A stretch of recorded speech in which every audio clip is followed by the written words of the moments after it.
அவங்க ஒரு 21, நாங்கள் ஒரு 18, 39%. அப்படி தானே அமித்ஷா சொன்னார். இப்போ விஜய் வந்துட்டாரு, அவர் ஒரு 10, ஸோ நாங்கள் 49. கிளீன். இதுதானே சொல்ல போறீங்க? மக்கள் அதை ரெஸ்பாண்ட் பண்ணணுமே, அதான் நான் கேட்குறேன். அந்த மாதிரி பாஜகவும் அதிமுகவும் சேர்ந்தா ஒரு பலம் அப்படின்னம்னா, போன மக்களவை தேர்தலில் அவங்க ஏன் தனிச்சு நின்னாங்க 2 பேரும்? So 1+1 is not 2. Work out ஆகாதுன்றதுனால தானே. தமிழ்நாட்டுக்குன்னு ஒரு அரசியல் உளவியல் இருக்குங்க. அந்த உளவியல் எதையும் ஏற்றுக்காது. இங்கே தான் இவங்களுடைய கணக்கே இருக்குது.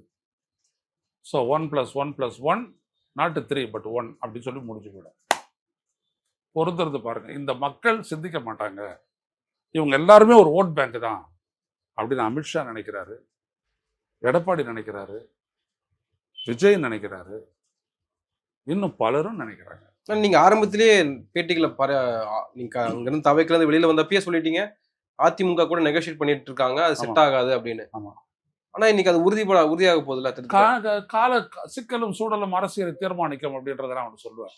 சிக்கலும் சூழலும் தான். சிக்கல் என்னது நடந்தது, சூழல் என்ன, அதை ஒட்டி அரசியல். பாதுகாப்பு வேணும் விஜய்க்கு, சார் போறார். அரசியல் அப்படின்றது என்ன அப்படின்னம்னா, அது ஒரு சிந்தனை வழி இயக்கம் தான். அது நான் சொல்றதுன்னா நீங்க கேட்டுக்கிற மாதிரி தெரியும், ஆனா உண்மை அது அல்ல.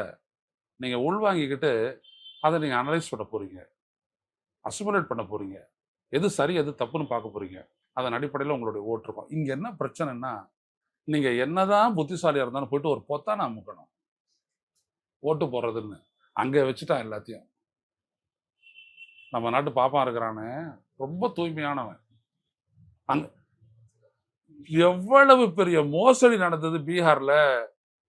அவன் வந்துட்டு கோர்ட்ல சொல்றாரு, ஞானேஷ்குமார் இந்திய தலைமை தேர்தல் ஆணையம் சொல்லுது, வாக்காளர் பட்டியலை நாங்கள் தூய்மைப்படுத்தி விட்டோம்ன்றான்.